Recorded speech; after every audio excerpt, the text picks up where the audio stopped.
I would say I was motivated by pain. Wow. I wanted something more meaningful. I wanted something bigger. I wanted to really understand, get underneath the hood of pain. Like, what is causing this? Sometimes we go down the wrong path. Do you want the feather for like the wake up call? Or do you want the brick? Or do you want the semi truck? I took the semi truck, Isn't that funny how that happens? I didn't listen to the feather. Yeah. I had the light touch of like, my love, you are on the wrong path. And when I started to like refine myself and my body and my mind and my emotional state, my spiritual self, all these new things started popping out of me of really what I wanted. That felt aligned with my heart, that felt aligned with my soul. So Matt, I love you because you're very dynamic. You have business that you've mastered, relationships that you mastered, as well as spirituality. And I love having people on that are that well-rounded and that dynamic. And you said that you were this type of person, or you wanted to be this type of person since you were a young man. Can you explain why those three things: business, relationship, and spirituality? Well, why they matter? Well, I mean, I know what I wanted to do. Oh, why I wanted those Yeah, things? because you said when you were a young man, you had this vision of being this person, right? And now you are you're a very successful business and entrepreneur. You own this beautiful compound here. You have an amazing, beautiful, now pregnant wife. Congratulations, by the way. Thank you. And you're a coach and a spiritual coach now as well. So like, the dream came true, bro. So congratulations on that. Now, why at such a young age did you already were like, this is what I want to do? I want to be this type of successful type of person. Yeah, I would say I was motivated by pain. Wow. And I think it's really helpful to know what you want when you don't have what you want. And so when I was coming up, I didn't really know who I was, or I didn't really have a compelling vision for my future. I didn't really understand how to develop those things in my life. I was just really driven by one thought leading to another thought, by just whatever my lower nature desires had driven me to. Yeah. So when that ran its course, and I came up against a really painful breakup, actually, it really put me face to face with, this hurts. Ouch. Mm-hmm. I don't want to hurt anymore. What would stop the pain from hurting? Now, there's a lot of things you can do. You can cope. You can go to the things that give you comfort. It could be drugs, alcohol, sex, food, whatever your coping choice is. Yeah. Cope away. And I had definitely leaned into those things at many points in my life. And for whatever reason, there was something in me at that point in my early to mid 20s where I didn't want to do it anymore. Yeah. I wanted something more meaningful. I wanted something bigger. I wanted to really understand, get underneath the hood of pain. Like, what is causing this? Yeah. Like, why can't I just restfully, when I close my eyes at the end of the night, just fall asleep peacefully instead of having thoughts running through my head? And it was that bad? Yeah, it was just couldn't rest. I couldn't find peace. I just couldn't find peace in my heart and myself and my being. And so who knows peace? Who are the people that knows peace?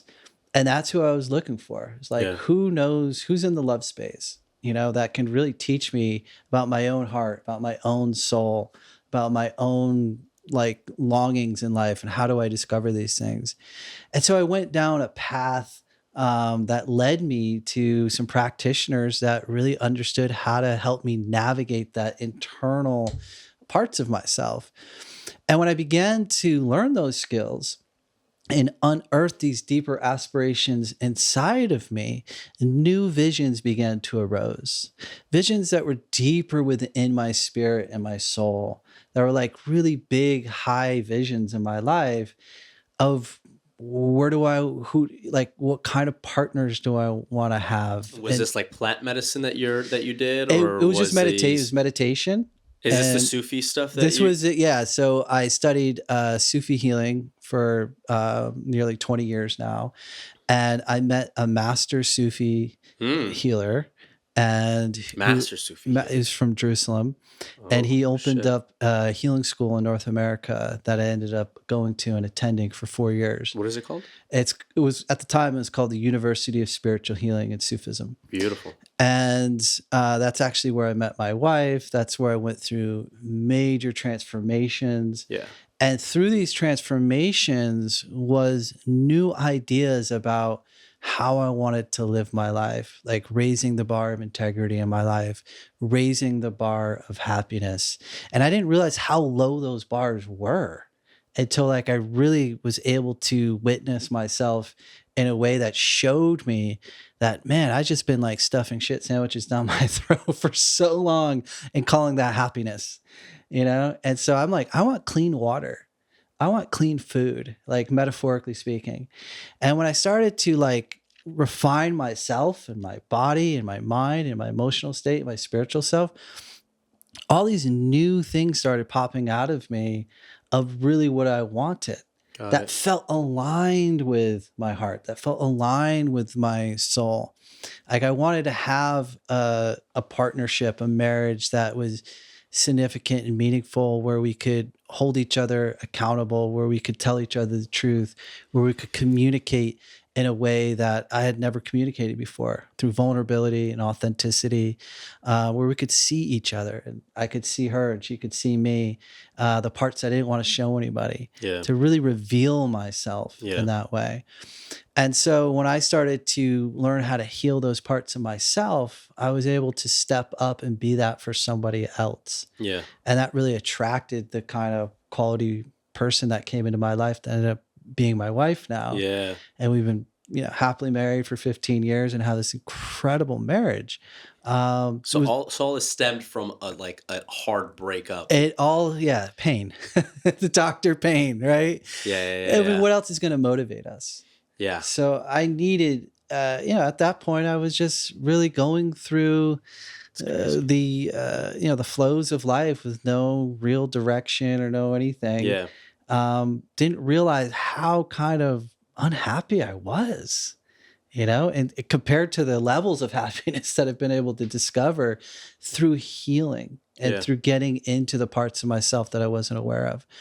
So it was a good thing, obviously, at the end of the day, that breakup kind of transformed. I am so grateful for it. Yeah. Like the gratitude that I have in my heart for what I went through propelled me onto a path and a dream, a life that is like this dream life that I could have never imagined. No, you're very successful, man. And so, I mean, that moved me in also into entrepreneurship and, wanting to level up my life more than just, finding a life partner was, in entrepreneurship, there was like 3 things that I really wanted to discover. Was one, I wanted to be my own boss. Yeah. I wanted to do things that mattered, and I wanted to figure out how money works. Yeah. Because I hadn't figured out any of those things. Right. My time was controlled by other people.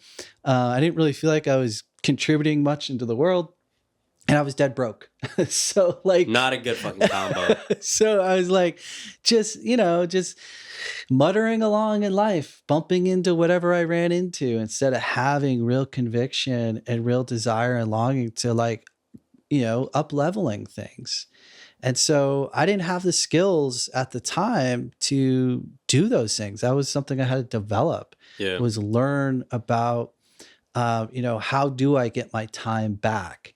Well, I'm going to have to, if I really want to do that, it's probably through entrepreneurship, investing, learning the skills that others have mastered for themselves that have created freedom.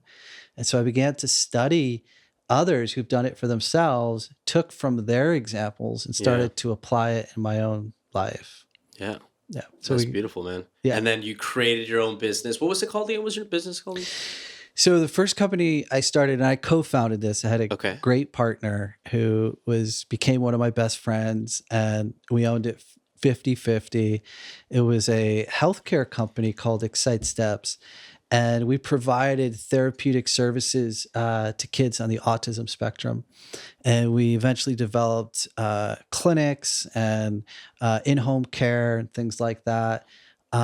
Scaled it out of the apartment from 0 employees to, I think eventually we had around 200 employees. Damn, that's a real size business, by the way. And we had to learn how to develop leadership skills, how to create organizational development, how to create a work culture where we trusted each other. We believed in a mission that was bigger than ourselves, and just all this like really beautiful things. We were doing things that mattered. We were affecting people's lives, having big change and impact, and built the company in a way where it felt like a family. We really just had each other's back. Yeah. And we were young and in our 20s and 30s at the time. And, you know, we wanted to do stuff that was different, you know, and try to be innovative. And so we add a lot of innovation into our business culture, and which is really, really cool. So yeah, that was the first company that I co-founded, and 8-figure exit. It became a very successful company, that at a time where it was an industry that was in demand.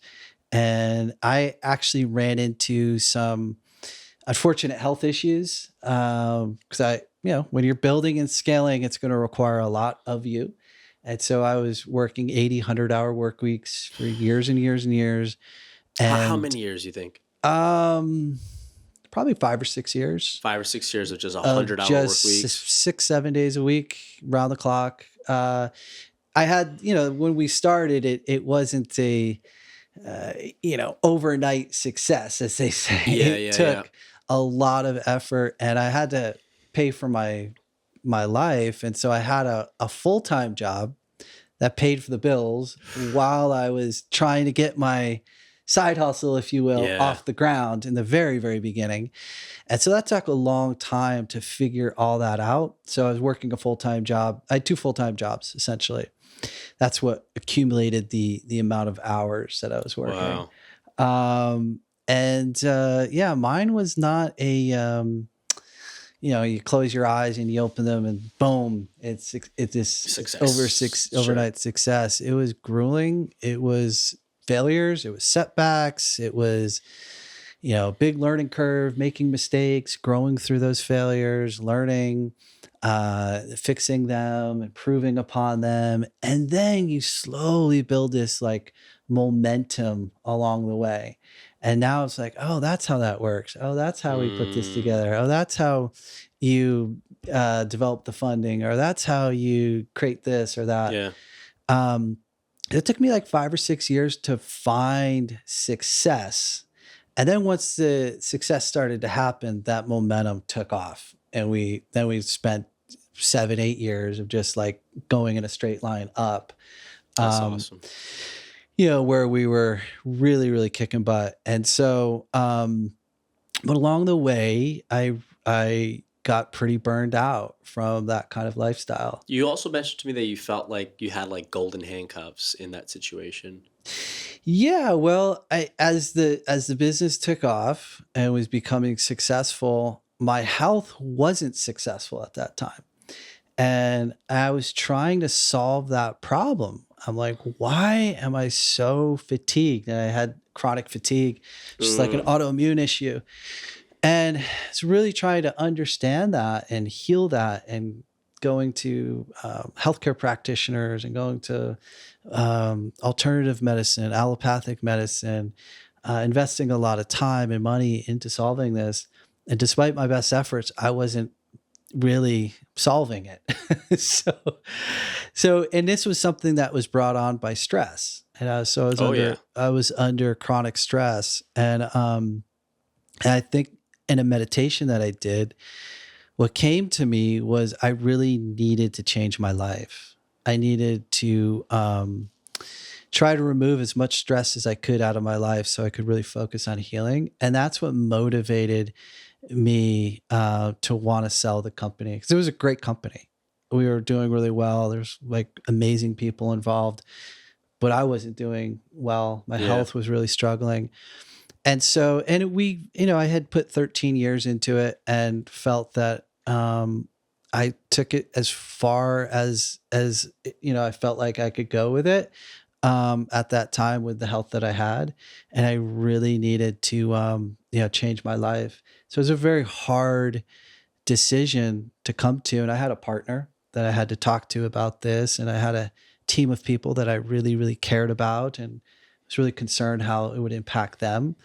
And in the meditation that I did, it was about trying to exit gracefully and find a win where everybody could walk away with their head held high, including myself. Beautiful. So I tried to do that the best way that I could. I invested a lot of time into finding the right buyer, carefully going through that process. And there's nothing's ever perfect, and I'm sure I made mistakes, but we were able to successfully exit the company, and we sold it to a private equity group.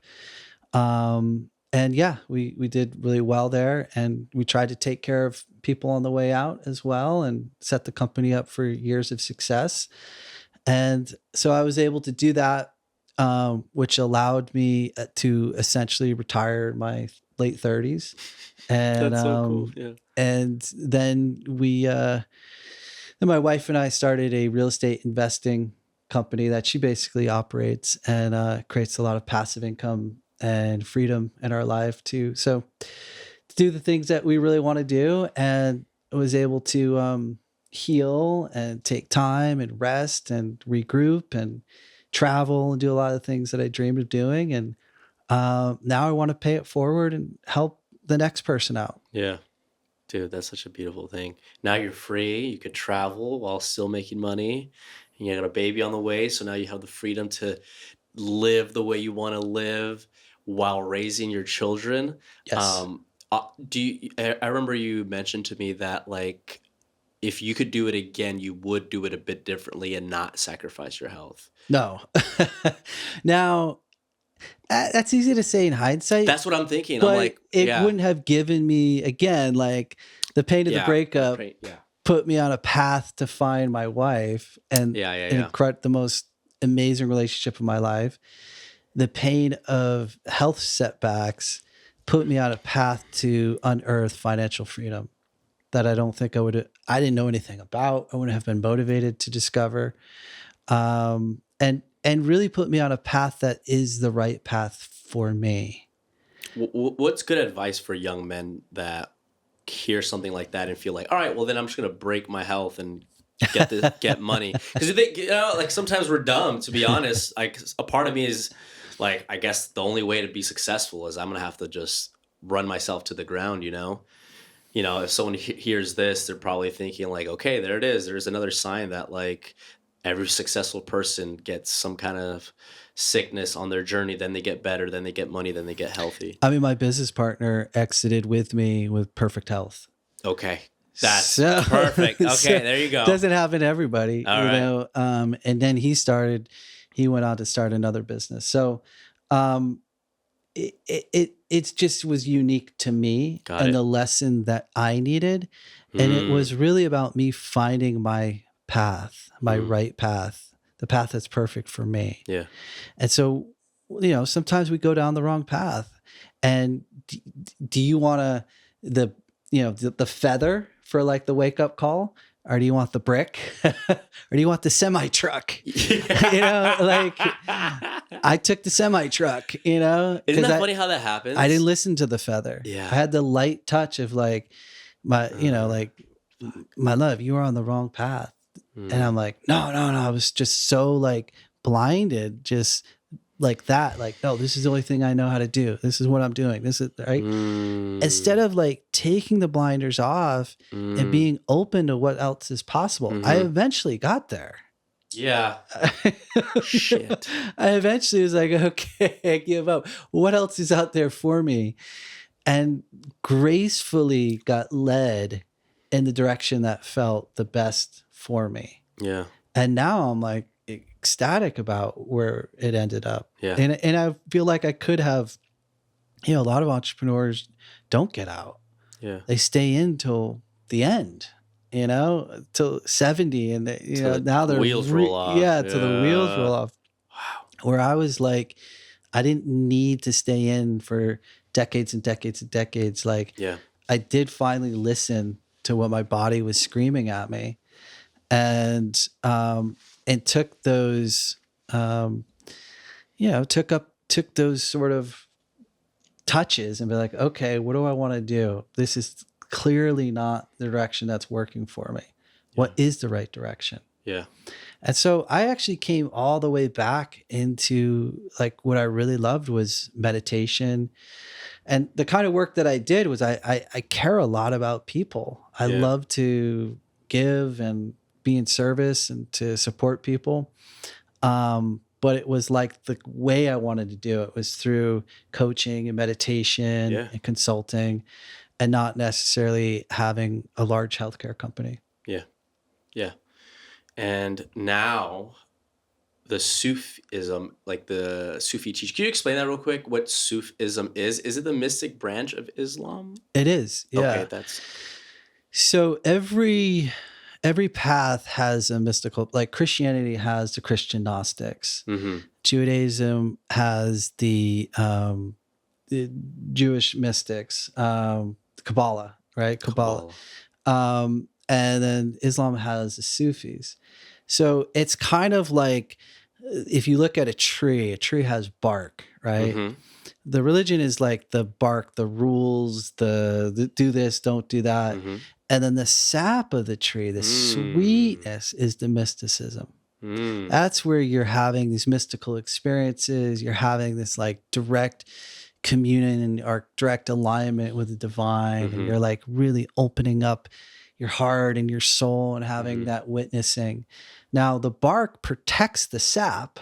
So it's important to have some structure around you that it'd be really hard to probably have, heart open or live a heart-centered life if you're, killing people or raping people or hurting people or doing things that, are stealing or whatever. So having some kind of moral code is to protect the sap of the tree,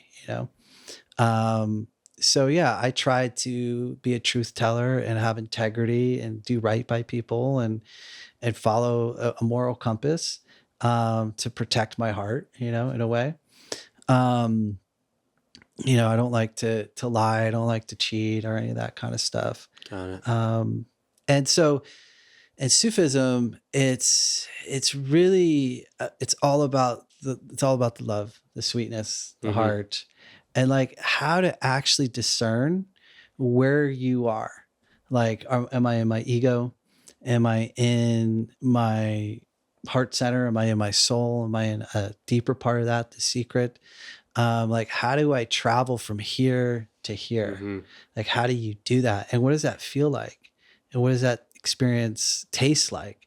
And so that's the, the unearthing of the spirit to like really peel the layers of the onion back to get to the core of the essence. In Sufism, they talk a lot about the veils of the heart and like removing these veils, these sort of like pictures that we create about things, these almost like these beliefs that are anchored a lot of times from childhood about this or that, and this is how the world is, and this is what it's like, and I was hurt as a child this way, and I've and so that manifests in my relationships that way or whatever.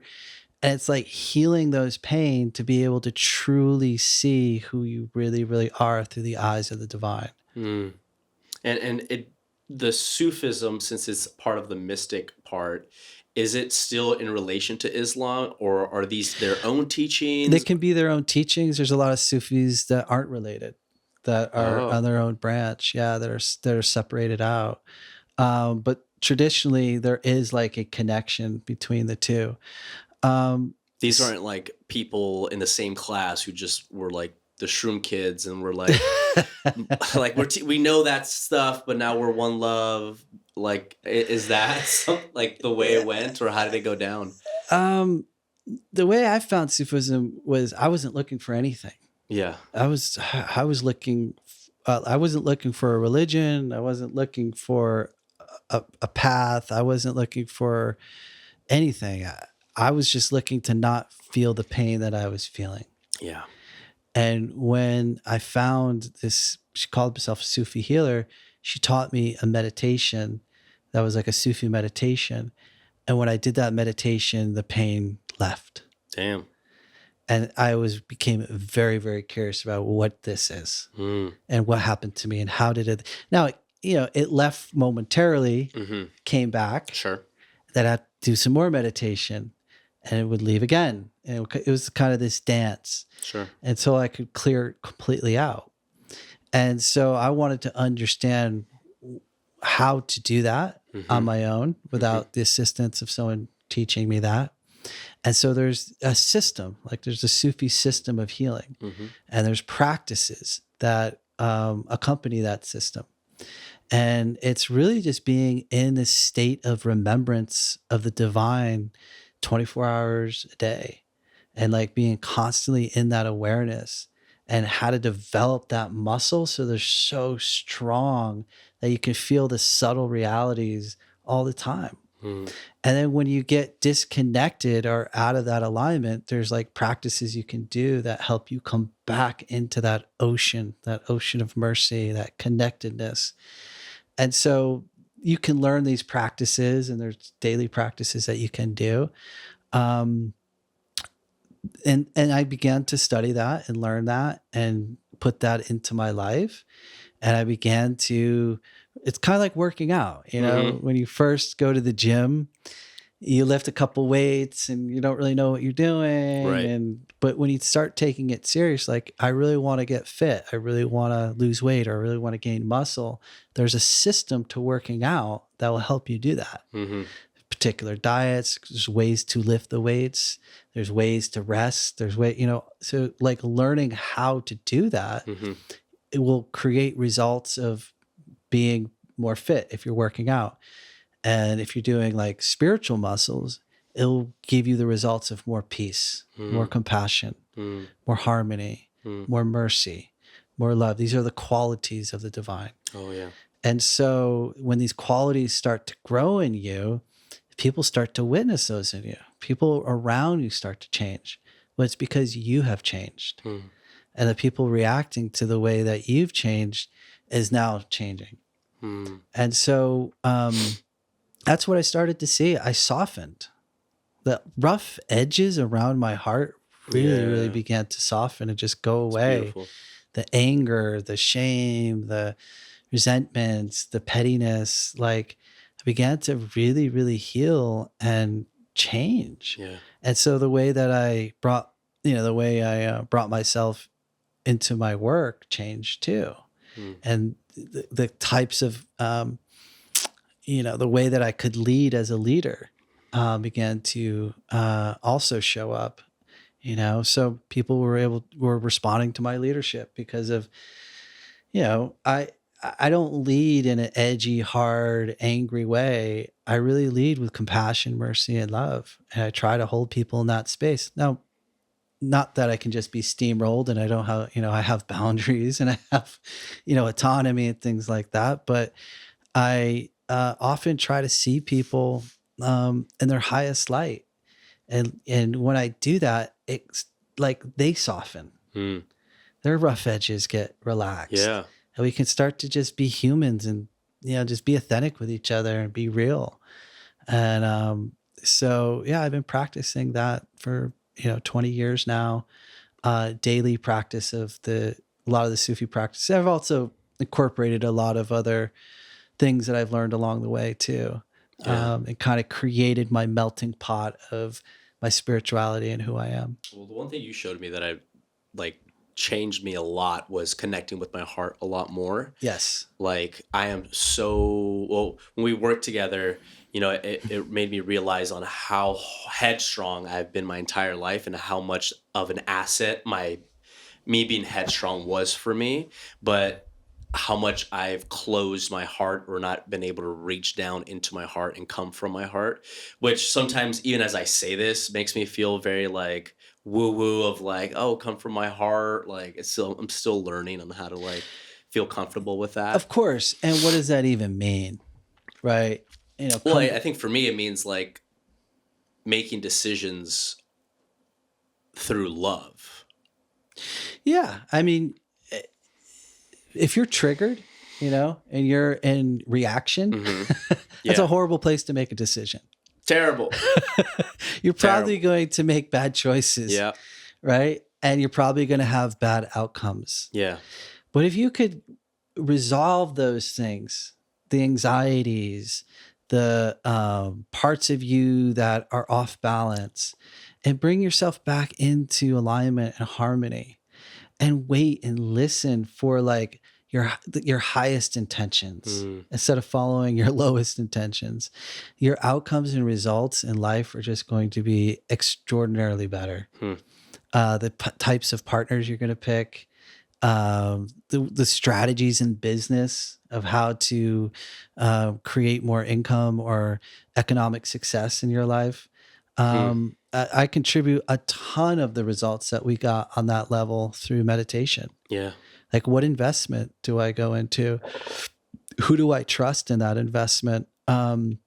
This sounds almost so basic that it's overlooked. Like, yeah, don't be in such a shitty state of mind and being and make decisions off that state. Well, if you're not aware of yourself, yeah, it's like, then you're just making decisions on what you have to go off of. So how do you develop awareness of thyself? How do I know what the thoughts, all of the thousands of thoughts you have each day? And you probably had the same ones yesterday and the day before and the day before, and they're just repeating over and over. How do you break the patterns of the tedious thoughts that are just driving at you? Say, I want a different result in thoughts. Well, what's going to give that to you? You're going to have to do the internal work to understand where those thoughts are coming from. Yeah. And who's driving those thoughts? Is it like a little boy or a little girl inside of you that hasn't overcome something, that it's a trauma? And I have compassion for it. I've experienced a lot of hard things, and I'm still a work in progress. I'm still working daily on overcoming myself. But little by little, it's kind of like in business and investing where, I know we want it all in one shot, or I just, I want to make $10 million tomorrow, or I want, I want the life that I want now. But the fact is that most people do it over time, little by little by little. Yeah. And when you change the thoughts just a little bit today, just a little bit tomorrow, that all adds up. That compounds. I think so too, man. There's a compound effect for sure. Yeah. And then when you start to experience that compounding effect, you start to notice your behaviors are different. Then you start to notice the desires, what you're longing for, become different. And then you start to notice the results of those things become different. Yeah. And then before you know it, you got a different life. Yeah. And, you rose the bar of happiness tenfold. Yeah. Like that's how I did it. It's a fun life to live once you're there. But you can enjoy the ride. For sure. Because every time you arrive at a mountaintop, you'll look out and be curious about the other mountaintop. So it's just always going to be about the journey. I mean, I know it's so cliche, but it's so true that if it's just about peak experiences, that's going to be a lonely life. Yeah. That it has to be about the ride. Yeah. No matter how bumpy or how agitating, or maybe there's a breakthrough that you learn like on step 3 that feels incredible, and embrace that, enjoy that. And so, I'm still doing the same thing. It's not like I feel like I've had this economic success and I have an amazing marriage, all that, I live in an amazing, cool house, but there's still stuff that comes up, as I'm aging, I'm trying to figure out how to maintain my body, to keep that in good health, or, I'm about to be a father for the first time. And there's things that come up like, how am I going to do as a dad, and what kind of child am I going to get, and all the unknowns that come with it. Right. Yeah. So it's still but I now have some skills and tools to use when I am in a place that I need to realign or come back. And I think that's the value of, figuring out and developing some kind of spiritual muscles that can give you some resiliency on the inner. In Sufism, is there gratitude practices in that?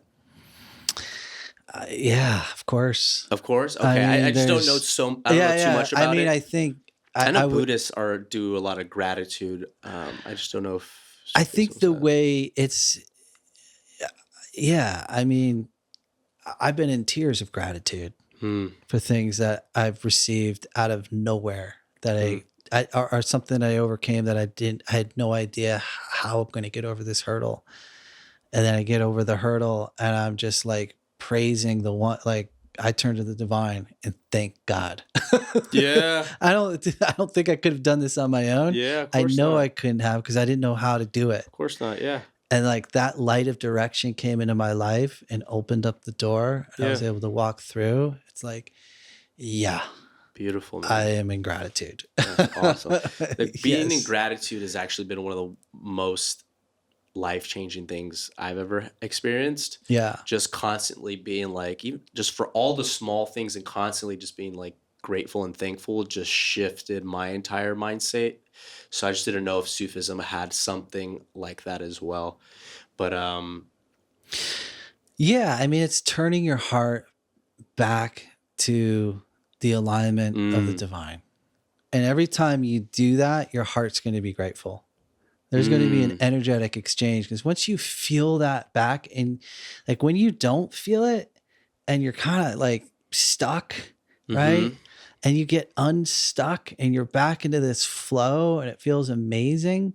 Your heart just wants to praise the one and just like, thank you for bringing me back into this state of like, bliss or harmony or peace or love or whatever it is that you found, like it's a natural inclination to turn and just be in praise of that and say, have this sort of thankfulness and gratefulness. What other ones you think are key for you in your spiritual practice and what you teach people? I think to me, it all starts with, what do you want? Why do you want it? Yeah, you mentioned a lot about like doing like vision boards and being super specific on the way and direction that people are going, either in business or relationship. Or it's a simple question, but I ask it a lot. And when I ask people what they want, they fumble on it. Nice. I don't know. Oh, I want this. And I'm like, well, why do you want that? But then they don't really have a good answer. Yeah. Because it comes from a deeper place. And it might be hard to access that place of like, what does my heart really, really want? Yeah. What do I really, really want? If it's economic success, great. Why do you want that? What are you going to do with it? Okay, you buy all these toys. Great. Now that you did that, what's next? And there's always going to be a deeper part of the desire, even behind the economics. For me, I'm grateful I'm in a position where I could pretty much go buy anything I want. But it's not really what I want. I want to be in a healthy, happy marriage. I want to be in a healthy, happy body. Yep. I want to feel grace inside my heart. I want to now raise happy, healthy kids. I want to feel that way every single day. Ferrari, sure, it could be nice, but I'm telling you, if someone gets in a position where they can buy something they can't imagine ever buying, it will feel amazing for a moment. Yeah.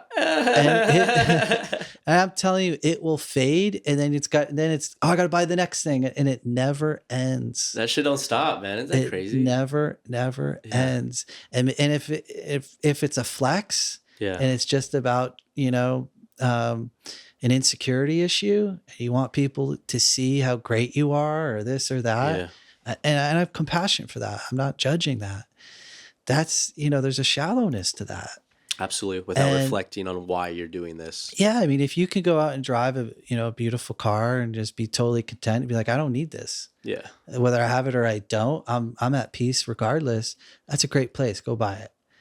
But if it's like, no, I need this for my self-esteem because I want this or I don't know, whatever, like it will never end until you get to the core of like that self-esteem issue. Yeah. And overcome that. And find the peace inside yourself that feels wholeness. Yeah. No matter what you have. Yeah. No matter how ripped you are, no matter how much money you have, no matter all this stuff. At the end of the day, we're all going to the same place, 6 feet under. Yeah. So like none of this is coming with us. Yeah. Except our souls, and like care about your soul, man. Care about your heart. Care about those things. They will guide you and lead you to unbelievable places that you couldn't even imagine exist. And the happiness and the joy and the fulfillment from simple things will be so incredible. Yeah. When I go for a walk on the beach with my wife, I'm like, sometimes I'm in heaven. I am just like, I look around. Yeah. I'm like, we live in a beautiful place. I'm with a beautiful woman. We have this amazing connection. We're having a great talk. We're having like this great connection. I'm like, I don't need anything else. Yeah. I could live in a van and probably have that. You know what I mean? And there are people who do. Yeah. And so, but I mean, I understand if you're a young guy in your 20s and you want to figure out how to break through, I mean, do it. I get it. Like, do it in a way that will truly bring you happiness. You can do both. You can have both. And I hope I'm an example of that. Yeah. What's funny is, I'm a young man in his 20s. So like, and I have a lot of my brothers and friends. And sometimes I've noticed that we don't assess before we try to get the things that we believe we want. Like I've been in many rooms with young men who are about like, let's get this money, let's do this business, let's do I want to get this, I'm going to get this Porsche. And, when you talk about like, as soon as you ask them why, they fumble. It's like, oh shit, like, well, that's what I'm supposed to do, right? I'm a young man, I'm supposed to business and money and la la la, but without a map of where you want to go, you may not even be able to get there, or you'll end up somewhere else where you never wanted to be. They might want something completely different. If they really examine it. And I go get the Porsche, beautiful machine, gracefully put together. I mean, those things can be pieces of art. They're gorgeous. Oh yeah. And you're into cars and you're into the way it works and that's your passion, dude, go for it. That's great. I have zero judgment on any of that stuff. It's just like, are you aligned with your heart pursuing that? Or are you not? That's the thing that I really deeply care about, is really discovering your internal why of the decisions you're making. And if you sort of branch away from the heart and you start to move further and further and further by these micro decisions every single day, you're going to end up somewhere completely different, this outerness. Or can you bring that back and go with your heart and go together? And then that can be a totally, totally different kind of life. Yeah. I mean, it's indescribable the amount of happiness that I get to experience on a daily basis through the smallest of things. Yeah. Well, what are some ways we could do life design better? You obviously starting with the end in mind is something you've preached a lot, Yeah. Because I think you're really good at that life design. Like right back to the first initial question was like, when you were younger, you planned this out. I mean, you planned this whole compound out with your wife. You planned your business out with your business partner. Like, how are you going to do things? So I feel like life design is something you're very, very, very, very like mastered at. Well, so like, let's break it down. Let's break it down into really small steps. Every single day you wake up and you get out of bed and you make decisions Yeah. about the time that you're going to use during that day. You got 24 hours in a day. What are you going to do with that time? That's where it starts. Okay. Every single day I wake up, you go where? You eat what food? You spend time with who? You go to what job? You go, what are you doing with your time? And are you enjoying what you're doing with your time? If you are, keep doing it. Yeah. Follow your bliss. Like, yeah, I'm loving every single day. I'm ridiculously and unbelievably happy about my job and about the way that I feel and about the partner that I have or I don't have, if you want to be single, or, are you happy or are you not? Right? With how you're using your time, right? That's the most infinite. What's today's gone, it's gone. Right. An old billionaire will change, would love to be a 25-year-old broke guy, would change in a heartbeat to be 25 again. Right. So like, time is so valuable. What do you want to do with it? That's why I'm always asking, what do you want? And it's not about like 20 years from now. It's like about today. What's your ideal day look like when you wake up? And if you're not living that ideal day, what would it look like? You get up at what time? You would go where? You would spend it with who? Like, answer those questions. Yeah. On a day, based on a day. Like my ideal day, I wake up, I have the freedom to do whatever I want. Yeah. I usually have a peaceful morning where I meditate. I do some exercise. I eat healthy food. I fill in my time with my wife. We usually have some connection time. I do a little bit of work here and there. I end my day in kind of the same way. Like I designed it the way that I want. And sometimes we fit in some trips and travel and things like that. And so it's just like, I don't do what I don't want to do. Yeah. And that's really, for me, that was my why, was I wanted freedom. I wanted to be able to choose my time, who I spent it with, how I spent it, where I wanted to live, all of those things. And so you decide what it is you want. In my case, where I wanted freedom and I didn't have it, okay, at least discovered that's actually what I really, really want, is just to have full choice of my time in my day. Yeah. How do I get that if I don't have it? Okay. Are there anyone in the history of the world who's ever created freedom that I could study and learn from? And there were. I found some examples. It's called passive income. How do you establish that? That's called investing. Invest in what? I had to begin to do research to cultivate my strategies and plans that I was going to use to execute to establish the outcomes that I wanted. And I had to figure out what's the time horizon that it's going to take me to accomplish that. Is that a goal that I can accomplish in a day or a year or a month? So I had to determine that to have an accurate target. And then every day I took micro actions with my plan and executed on it. So I had a clear direction and I knew why I wanted it with a plan that worked. Yeah. And then I took massive action. So unpacking, if you don't have a direction, then you're just going to go anywhere.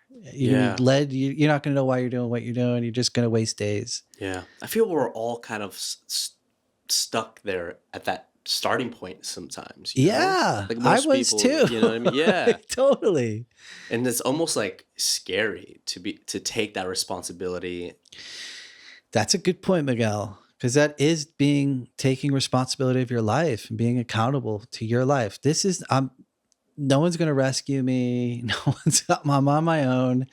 I have, free choice. What do I want to do with my time? Yeah. And how do I figure this out?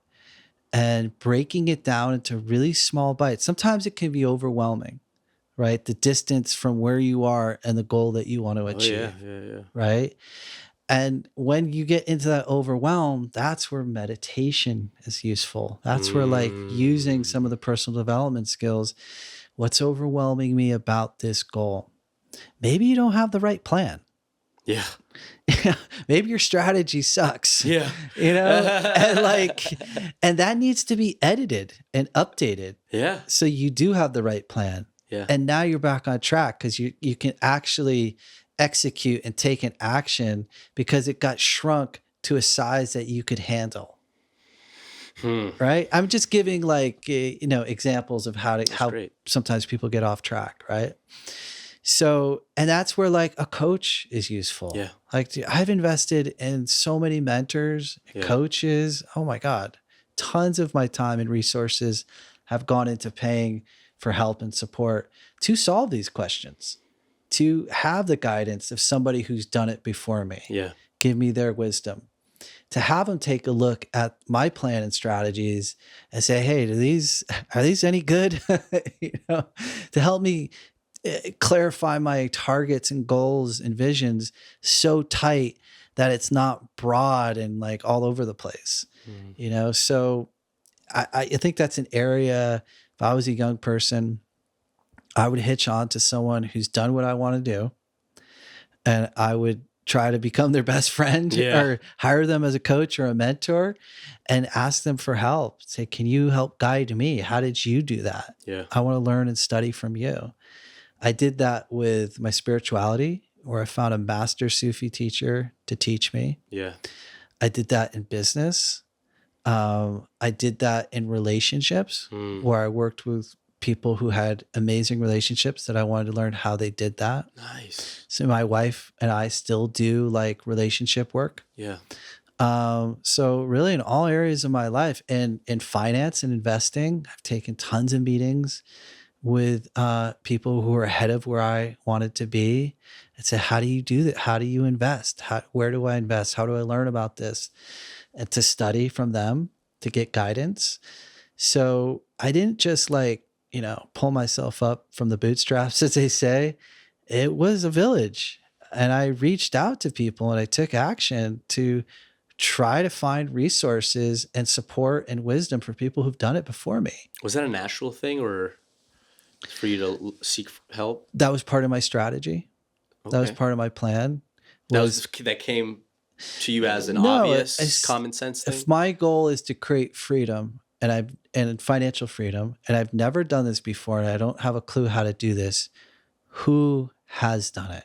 And I looked for examples, and I found some people who I liked how they did it. Yeah. Right. They did it in an honest way. And so I interviewed them, took meetings, and said, I'm looking to do this for myself. Can you, and this is where I'm starting. How did you do it? And did you start in the same place, or did you, and they would tell me their story. This is how I did it. I'm taking notes. I'm studying. As you should, as a good student will. I like, great. And then I went to another person, and I found examples of several people.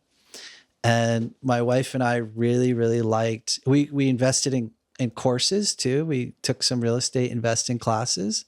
It's an overwhelming, scary type of experience. It's a big investment if you've never done it before. Buying a piece of property, or buying an apartment building, or buying a rental thing. And so I wanted to learn how to do that and feel confident in doing that. And so we did. We started small. We saved all our money. That was the first step. So you got to save, and live beneath your means, and started learning financial maturity, and was able to do the first deal, and that builds momentum, and then you do the second deal, and so on and so on.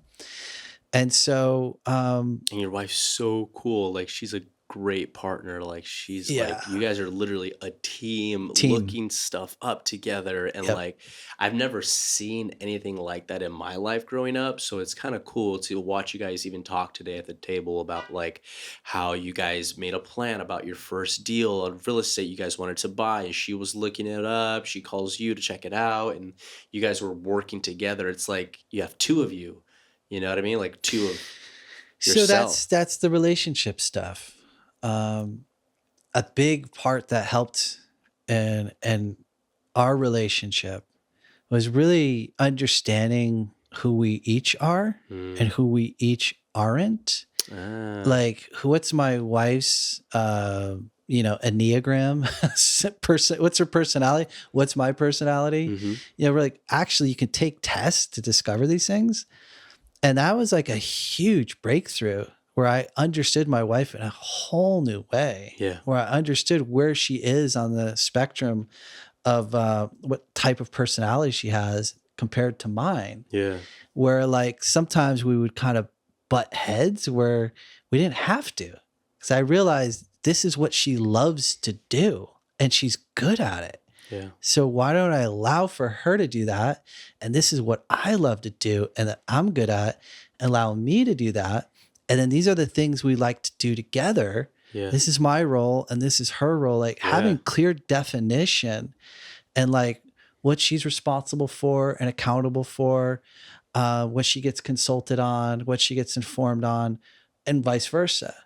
Like she has her whole bucket of things that she's in control of and loves to do those things.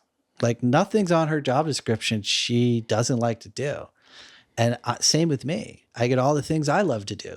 And they're so different than hers. That's so cool. And so that's where the blend and the harmonious part of it like really came together, was being able to get out of each other's way and come together where it matters. And so she's an absolute rock star doing the things that she's really built to do. She's just so perfect for the type of role that she has. And same with me. So that's where like teaming up, that's where we really took off as a team. Is when we like clarified those things. Yeah, man. And how to work together. Like we're the co-founders of our family. Yeah. And we take it serious. Yeah. Like what's the mission of our family? What's the vision of our family? What's the value system of our family? What are the values that we care about? What are the rules? How do we treat each other? How do we, if we get into conflict or fight, how do we fight? Do we fight dirty?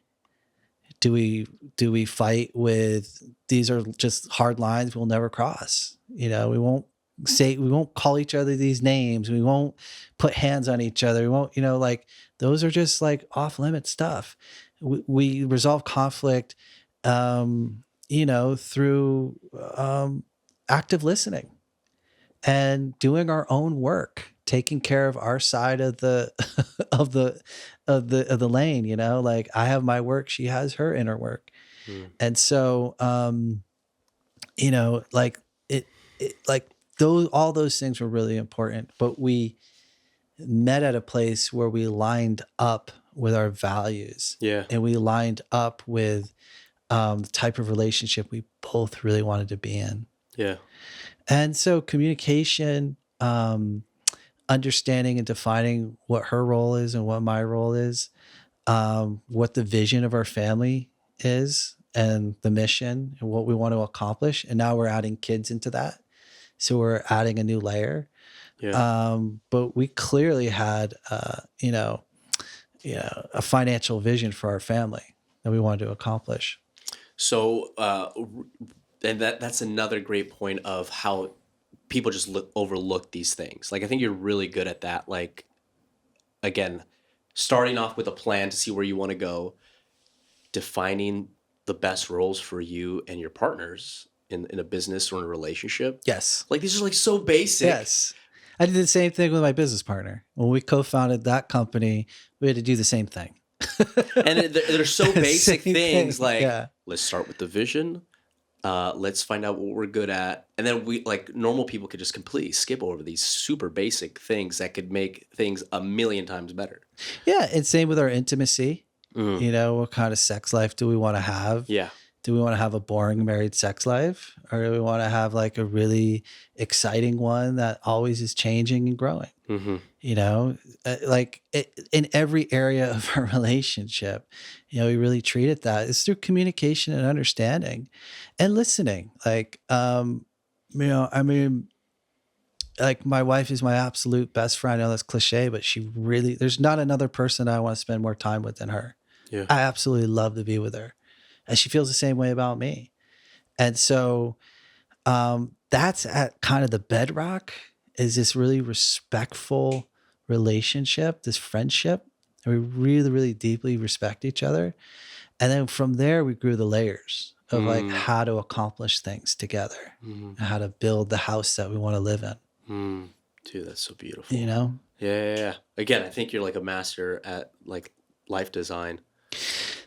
I've worked really hard at it, and I put the reps in. Yeah. You know, I don't know if it's mastery, but it's definitely thousands of hours of work, you know, figuring this stuff out and having setbacks and bumping my head into the wall and falling down and like, ouch. Okay. That's not a door. That's a wall. Yeah. Where's the door? Right. And like figuring stuff out, you know, fumbling and along the way is part of it. And then, okay, wow, that's how you walk. That's how you run. That's how you jump. Yeah. I'm getting good at that. Yeah. Right. And developing and evolving. And then you continue there's still levels that we want to go to, my wife and I, that we haven't reached yet. Right. We're still working on, and we're excited about. Yeah. It's a lot of life left to live. Yeah. Yeah. Yeah. And when you found her, did you guys hit it off right away like that? No. Not at all. Yeah. No. She's significantly younger than me, and I thought she was too young for me at first. And I thought we were in different places in life because of that age difference. How was the age difference? Almost 10 years. Almost 10 years, okay. But at the time when I was in my mid to late 20s, that was a significant difference in age. And so, but what was beautiful is we actually grew a friendship first, and we're able to, and it wasn't really about her age. That was the challenge. It was about what I grew up and saw in my parents' marriage was things that I didn't want. And I saw that coming through me was a dominant person. And then somebody was below that. And I wanted to have like a 50-50, you know, like a mutual respectful kind of relationship. And I needed to be with a woman that could have a spine and stand. I know I was a strong guy. I wanted to be with a strong woman. And and then when my wife started showing me that's who she was, I became incredibly attracted to her. That's awesome. And I like really, really deeply fell in love with her, and wanted to, you know, build a life together with her. And we worked through so much other stuff along the way too, but that was like the very beginning. And now I could care less about age or anything like that. Yeah.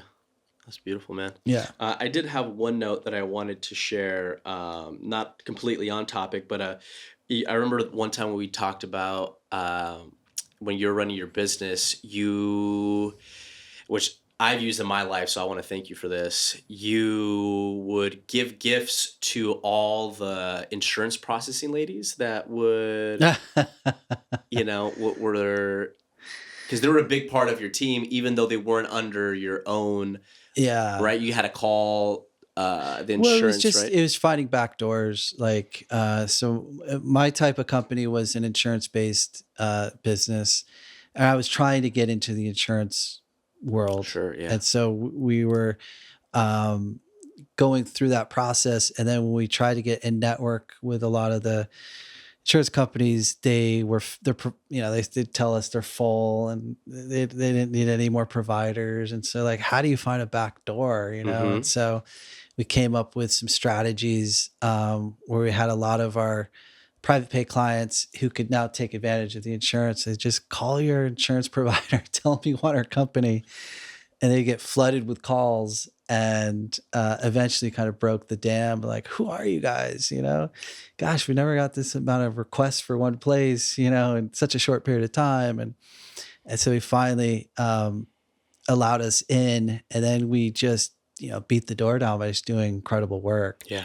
And so, yeah, I mean, it pays to just be nice to people. And, and I genuinely took an interest in the folks at the insurance companies and the caseworkers, and built strong relationships with them. And at Christmas, we would, you know, send them Christmas cards or gifts, and we'd find out their birthdays and you know, send them birthday gifts, and just all the little small touches matter, you know? Yeah. So like we built rapport and relationships by doing just a lot of that, like high touch type of relationships. Now, when you told me that story, I learned from that. So in my business, when I'm working with clients and stuff, I have people at like a front desk that schedule my clients for me. Yeah. So I kind of took that to heart, and every like Valentine's Day, I'll get them like a little gift. Yeah. I always talk to them. I always keep them happy. Always keep them moving.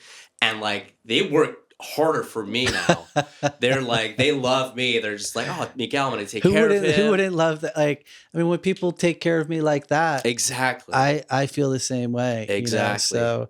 So that was such good advice to just be like, take care of the people that are in your care system. About people. Yeah. Like, and be kind. Don't overlook anybody. The small stuff. Yeah. Be genuine. Like those were all authentic expressions of, because we really, really valued the relationships and we really valued the support they gave us, and we wanted them to know that. Yeah. And so how can we show you that? Exactly. And they're part of your team. Yeah. Yeah. They're a part of the process. Yeah. Be good to people. If you're going to leave, like seriously be kind. You can win with kindness. Oh yeah. You can totally win in the biggest ways with compassion and kindness. And it's not weakness. I'll tell you that. It is strength to be genuinely a good person and do right by people. You will win big. Yeah. That's beautiful, man. We're getting close to the hour mark. Is there any other stuff you'd want to hit? If anyone's looking for support, I am available for coaching and consulting and mentorship. I love working with young people who feel like that they are stuck, or feel like that they might be lost, or don't know what they want to do, or they might be in a situation where they're doing really well in business, or but might not know how to get out of what they're in, or and stuff like that. I just love to help people. Yeah. And so if you're interested, reach out to me. My Instagram is matt.winkey. You can find me there, DM me, and I'd love to meet you. Yeah, and I've done paid sessions with Matt, and what's really cool about it is sometimes, especially if you're a young person and you're growing and you're hustling and bustling, you just forget the basics. Like what we talked about today, you just forget the basics, and then Matt will be like, so why are you doing this again? And you're like, oh, fuck, why am I doing that? Oh, man. Oh, that's such a good question. That's so small that I overlooked it. And it's like, and then Matt will make sure, he doesn't make you feel dumb. You're just like, well, then there you go. Easy. Next thing. So it's like, you need someone to look over these things.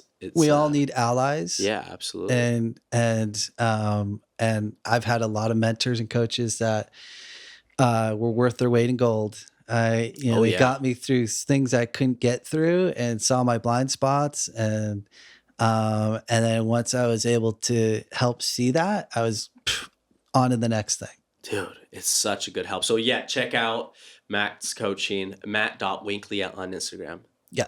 Beautiful. Yep. Thank you, brother, dude. Thanks for having me. Dude, of course. Dude, you're a wealth of knowledge.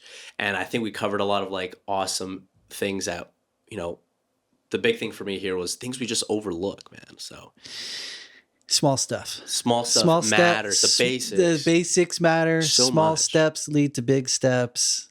I often say it starts with being inspired, leads to inspired actions, leads to excellent results. So the first step is, and if you're uninspired, leads to uninspired actions, leads to poor results. So, how do you be inspired? And if you're not, give me a call. Beautiful. Thank you.